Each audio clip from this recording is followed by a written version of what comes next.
आनंद आनंद परमानंद सतगुरु मंगनानंद जी साहिब सत्संग आश्रम डेरा सतगुरु प्रीतानंद जी साहिब धाम निगाना जिला भिवानी हरियाणा के सौजन्य से संत मत धारा आदि धारा यानी धुन अथवा आदि सूरत कुल रचना की करता है और इस वास्ते वह कुल रचना की माता है और स्वामी यानी आदि शब्द कुल रचना का पिता है।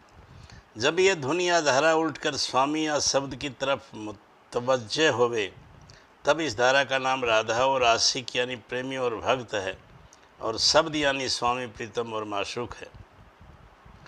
जब तक कि यह धारा या धुन जारी है तब तक वह और शब्द दो समझे जाते हैं और जबकि वह धारा उल्टकर शब्द यानी स्वामी में समा जावे तब एक हो गए यानी दो का फर्क जाता रहा। खुलासा हाल रचना का जो धारा की आदि में प्रकट हुई वह उतर कर किसी कदर फासले पर ठहरी और वहाँ उसने मंडल बांध कर रचना करी।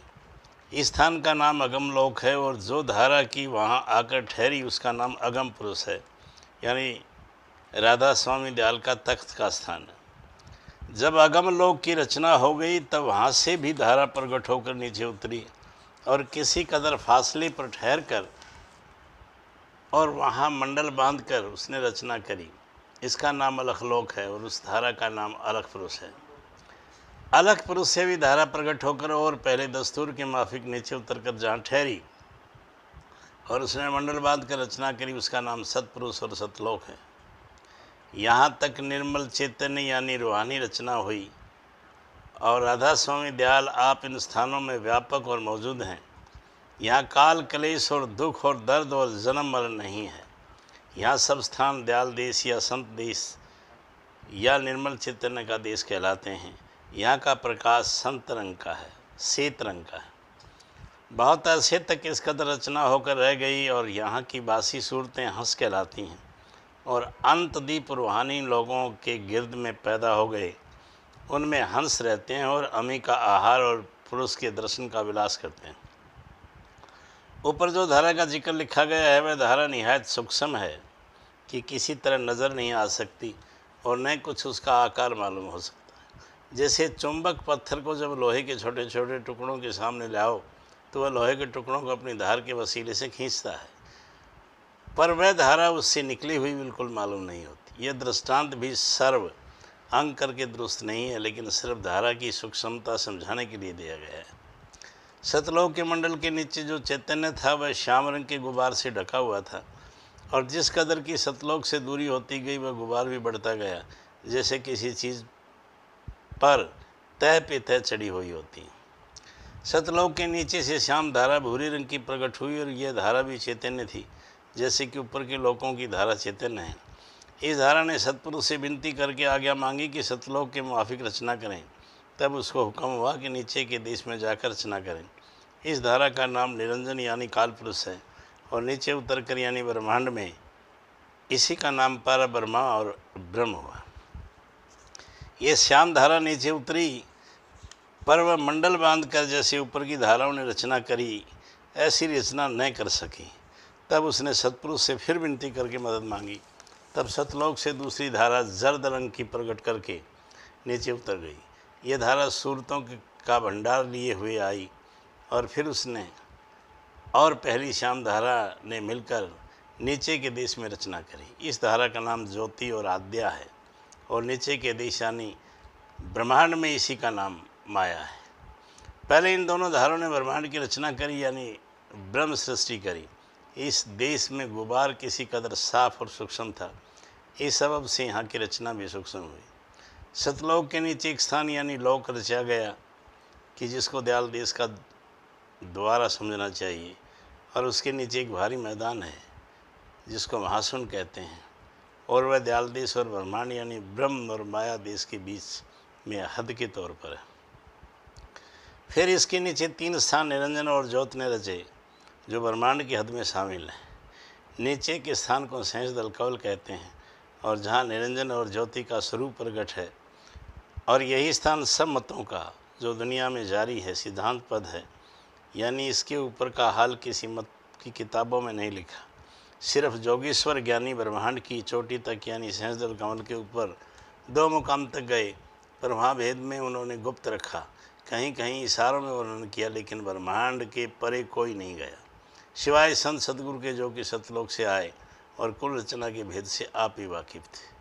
सहस्रदल कवल से 3 धार सत रज तम, जिनको गुण और भी ब्रह्मा विष्णु और महादेव कहते हैं, पैदा हुई, और इन धारों ने नीचे के देश की रचना करी, जिसको पिंड कहते हैं, और इसमें 6 चक्र शामिल हैं। इस रचना में देवता और मनुष्य, पशु और बाकी कुल रचना चारों खान की शामिल है। यहाँ गुबार भारी था, यानी स्थूल माया थी, इस सबब से यहाँ की रचना भी स्थूल हुई। 4 खानों के नाम ये हैं: जरिज, जो झीले में लिपटे हुए पैदा होते हैं; अंडज, जो अंडे से पैदा हुए; सवेदज, जो पानी में पसीने से पैदा होते हैं; उद्भिज, जो ज़मीन से पैदा हुए, जैसे दरखत, वनस्पति वगैरह, और जो भी खान से पैदा हुए।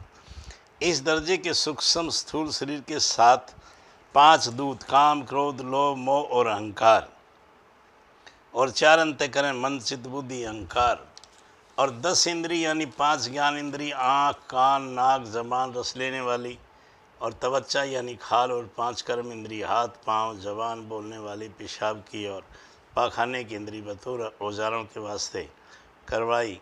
इन शरीरों के सूक्ष्म और स्थूल रचना के लोकों में शामिल है। और इन लोकों में यानी सूक्ष्म और स्थूल लोक में माया ने अनेक तरह के भोग इन सब इंद्रियों में पैदा किए, और उन भोगों से मन और इंद्रिय अपना भोग विलास कर रहे हैं।